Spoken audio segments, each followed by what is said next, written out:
good morning mga brad. Flex pa ng ano no? Flex pa ng bagong helmet no? Pero alam niyo mga brad, nagkalat ang mga napakagagandang helmet ngayon no? Ang dami anong brand no? Ang daming magagandang helmet, magmula sa pinakamura hanggang sa pinakamahal. At alam nyo ba, pinakamahal na helmet mga brad so far kung di ako nagkakamali ay ang Arai Corsa, Air Corsa ata yun, XRC, na nagkakahalaga ng approximately $4,096 pambihira. In Philippine peso yan ay almost 290 something thousand pesos. Grabe no, for a helmet. Ang ganda pero sobrang mahal brad. Siguro kung marami kang budget no, pwede mo yung bilhin.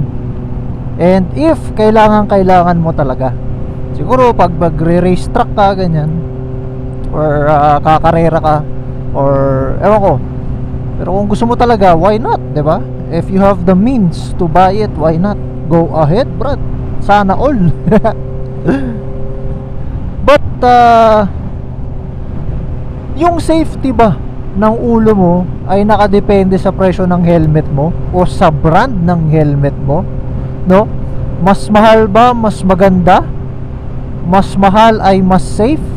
O mas mahal ka ba talaga niya? Aray, de joke lang. But kidding aside mga brad, ang pag-uusapan natin for this Expressway Serie number 4 ay ang expiry ng ating helmet. Yes mga brad, ang bawat gamit ay kumukupas, ang bawat gamit ay lumilipas at hindi exempted dyan ang helmet natin. Bawat gamit may expiry, including ang ating motorcycle helmet. At yan ang pag-uusapan natin ngayon. Let's go! So unang-una mga brad, ang safety ng helmet mo ay hindi yan nakabase sa presyo, sa brand o sa design ng helmet mo, kahit na anong helmet pa yan, ang importante na titignan natin dyan ay yung certification, kung nakapasa ba to sa either SNEL, sa ICC, sa ECE or DOT, etc. etc. Depende kung nasaang bansa ka.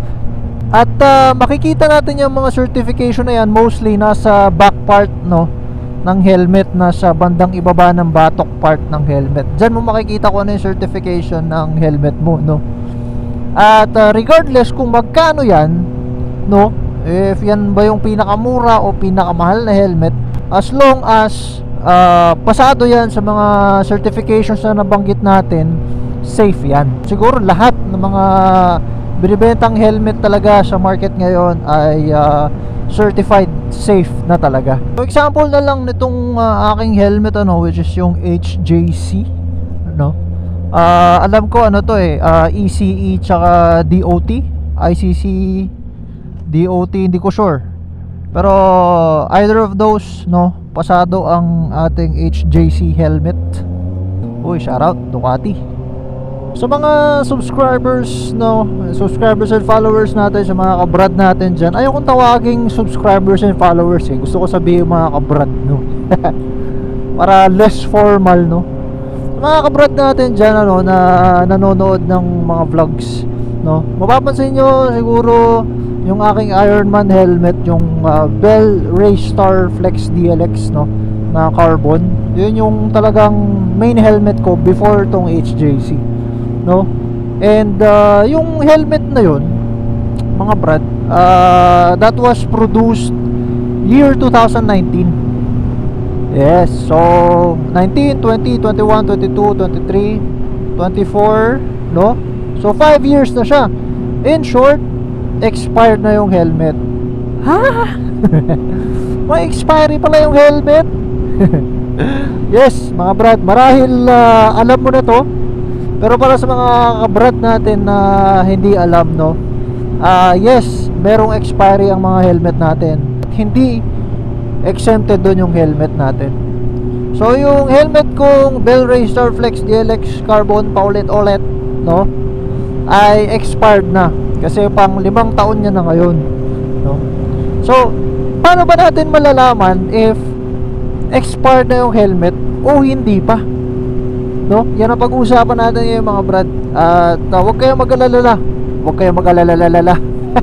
Huwag kayong mag-alala dahil nag-research na ako para sa inyo, no? Gusto ko i-share sa inyo yung mga nabasa ko at napag-aralan ko about sa motorcycle helmet expiry. Let's go and let's. So before natin pag-usapan yung expiry mga brad, kailangan muna natin malaman yung mga components or yung mga materials na ginagamit sa mga helmet, no? Para alam natin kung alin ba doon yung 5 years, 3 years, and 7 years. Yes, mamaya i-discuss natin yan mga brad. So, merong major may 3 major types ng helmets. Meron tayong tinatawag na polycarbonate, meron tayong tinatawag na fiberglass, at meron din tayong tinatawag na carbon lodi. Yung carbon fiber helmets, no. Unahin na natin yung polycarbonate helmets, no. Itong polycarbonate helmets, ito yung mga common helmets na nakikita natin sa market, no. Ito yung mga budget friendly helmets kasi yung material nito ay hindi naman siya mumurahin, pero sapat na for your safety. Ito yung mga practical helmets, no. Matibay siya. But the thing is, sa mga polycarbonate helmets, no, ay madali siyang magasgas, madali siyang kumupas kasi yung materials na ginamit dito. Kaya siya budget friendly, no. Pero yung shock absorption naman niya or yung impact absorption naman ng helmet ito ay hindi ko naman sinasabi na hindi siya enough, but it's sakto na, no. Hindi siya immortal. Wala namang helmet na immortal.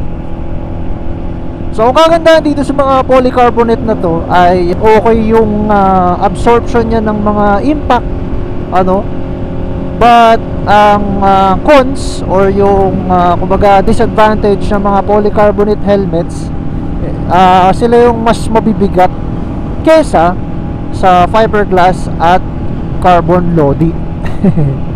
Mas mabigat siya, yun lang. Tsaka mas gasgasi, tas mas madali siyang mag-expire compared dun sa fiberglass and carbon fiber.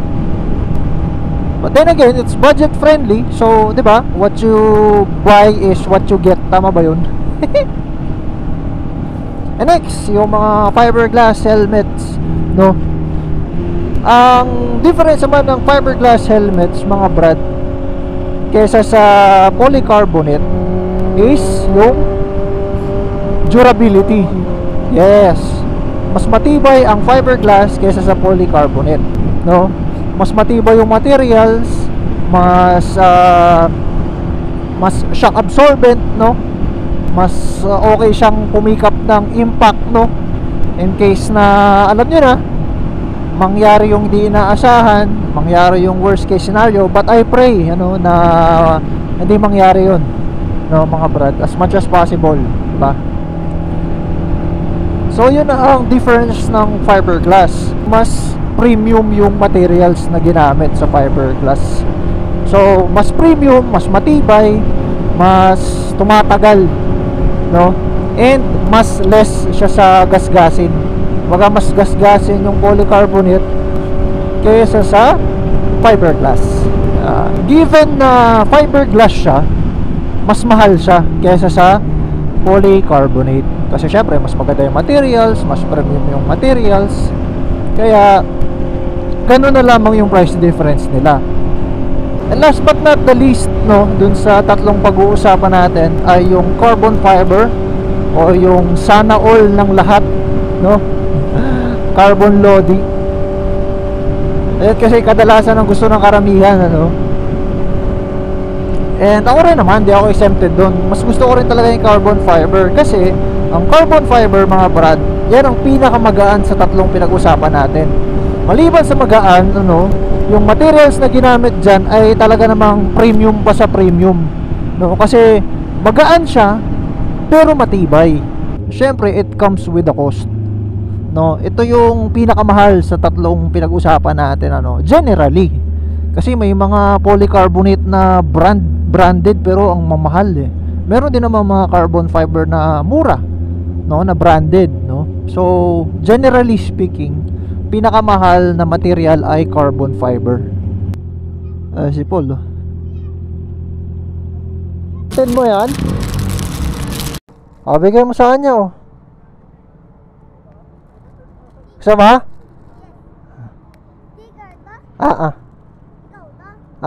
Apir tayo, apir. Huwag mo itatapon yan, ha? Nakakatawa yung mga bata. Natutuwa talaga ako sa mga bata. Naalala ko ng bata ako. So, ito nga pala yung aking kaibigan, no, si Paul. Yung naka-CB din na red. Yung nakita nyo kanina. May ride sila eh sa Lakeshore. O nga pala, last expressway area natin, may nagtanong kung saan ko daw nabili tong bag na to, Bell bag, no. Actually, libreto doon sa Bell Raystar na helmet, no. Angas, no.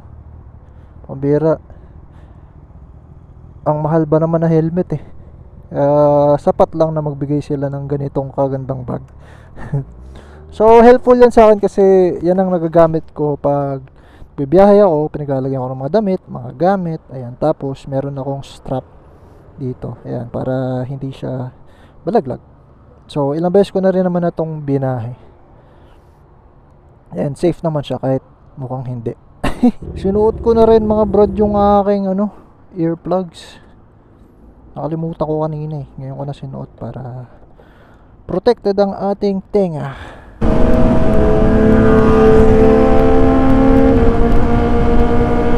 So bakit nga ba pinakamahal na helmet type ang carbon fiber? No, dahil sa high-tech materials na ginamit dito mga brad, no, ito rin yung mga pinakamatibay na materials na pwedeng ilagay sa helmet. Ayon sa aking research.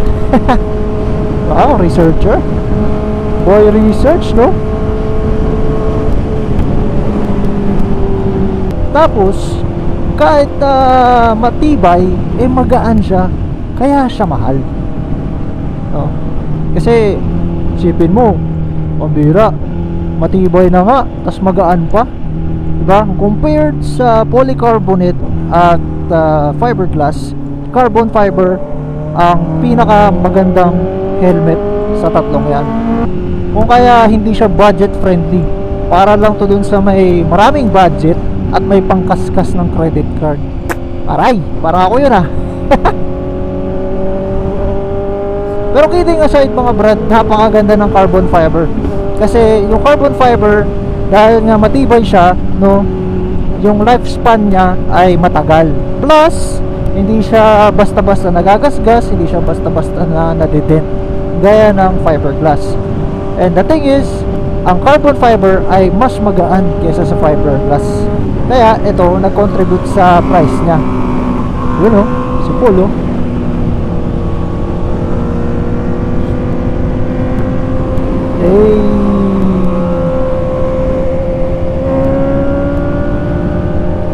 So pansin niyo mga brad, no, kanya-kanyang type ng helmet, kanya-kanyang characteristics, kanya-kanya ding pros and cons, no? So yan yung mga basic information na kailangan nating malaman sa mga uri ng helmets, no? Kasi sa ganyang pamamaraan, malalaman natin kung gaano ba ito tatagal. So i-post nyo na lang to, no? Pero i-screenshot ko na to para sa inyo mga brad. So ito yung mga brand ng helmets na nag-declare ng kanilang mga expiry. Depende sa materials na ginamit at sa mga components, no? Paano yan?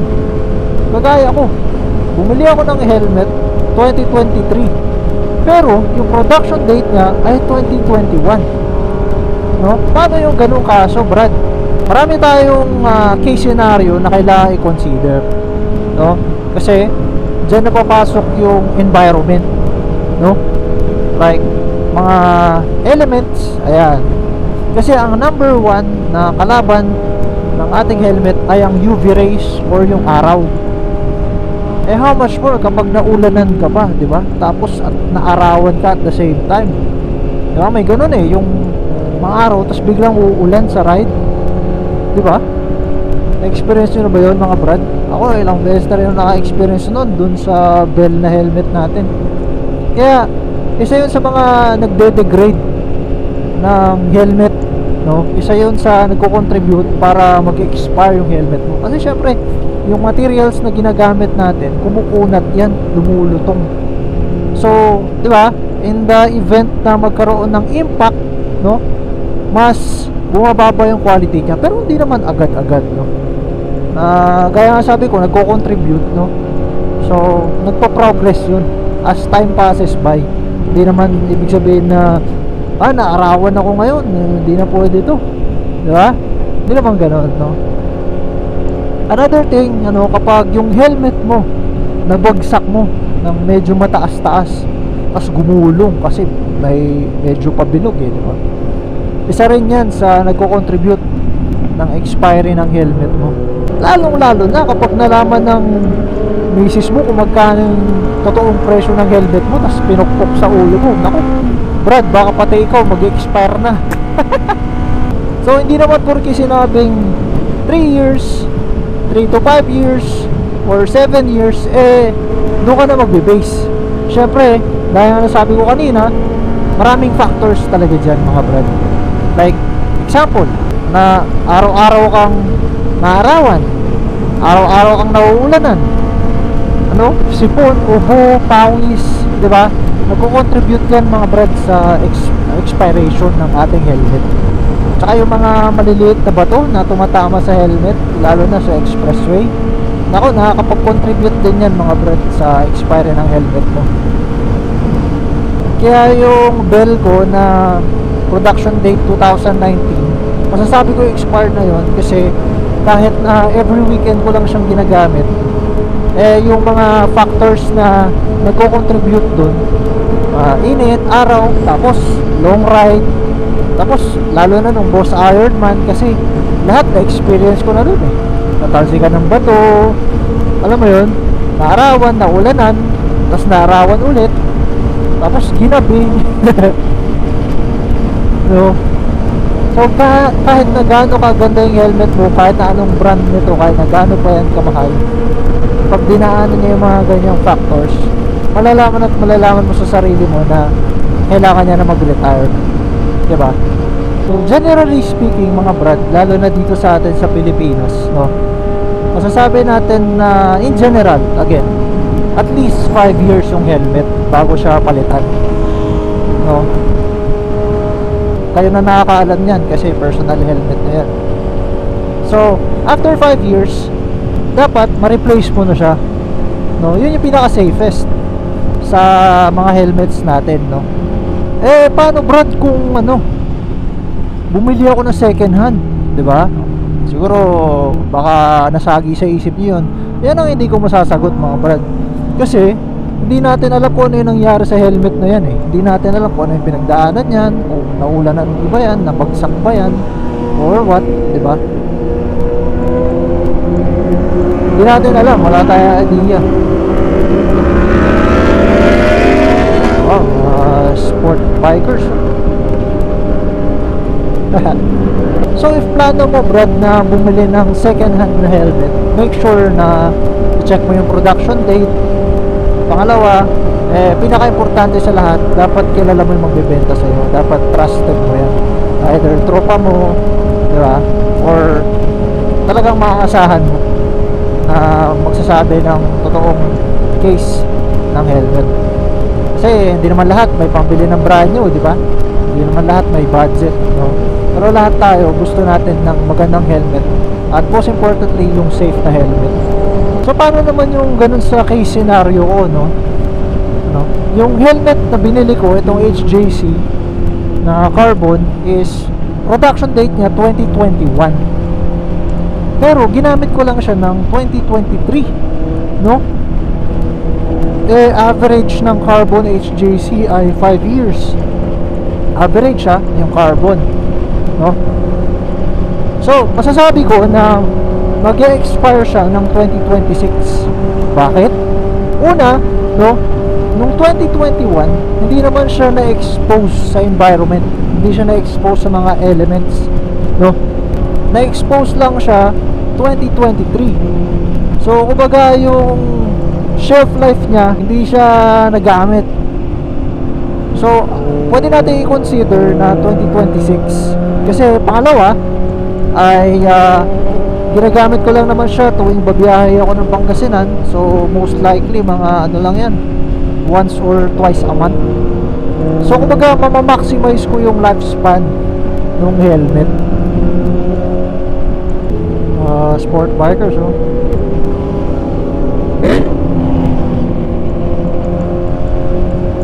Ikaw Brad, ano ba ang current helmet mo ngayon? At ano ang dream helmet mo? Ako medyo marami akong gustong helmet. Gusto ko nga sana yung Bell Raystar ulit kaso wala na kasing lumabas na bago nun. Kasi iba talaga yung Bell na yun, maliban sa aesthetic, no? Maliban sa ganda ng design niya, maliban sa ganda ng noise reduction niya, tsaka yung shape ng helmet, Bell yun isa sa mga top best helmets ngayon ang Bell.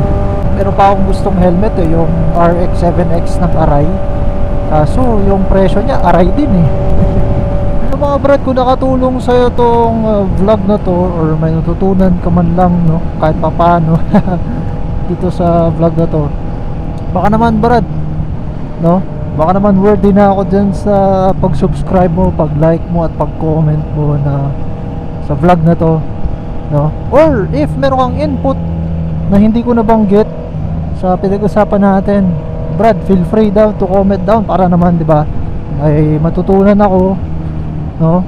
And if may mga questions kayo mga Brad, sisikapin kong sagutin yan as much as I can. At the end of the day mga Brad, mahal man o mura yung helmet mo, no, kilalang brand man yan o hindi, as long as certified yan, no, nakapasa yan sa standards ng safety standards ng mga helmets, ECE, ICC, DOT o kung ano-ano pang standard, no, safety standard yan. As long as may safety standard yan, Brad, safe yan at hindi ka ipapahamak ng helmet na yan. Pero alam nyo Brad, honestly speaking, di naman masyadong pinapansin yung expiry sa totoo lang.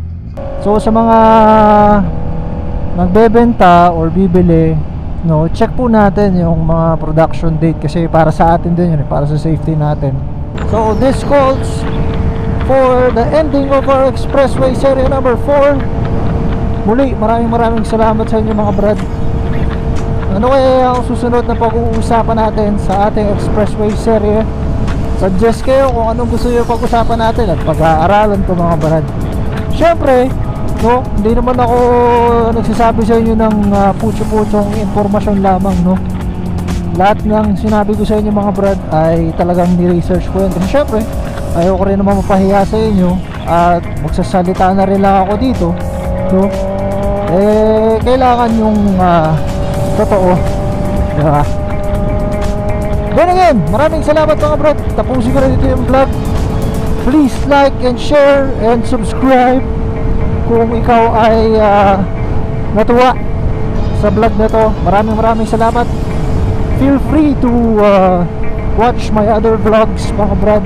Dahil ko sinasabi sa inyo mga Brad, sa mga matatagal ko ng mga kabrad dyan, as mga bago nating kabrad, ito lagi kong bibitawan sa inyo. Kapag napagkatiwalaan, ingatan. Let's go!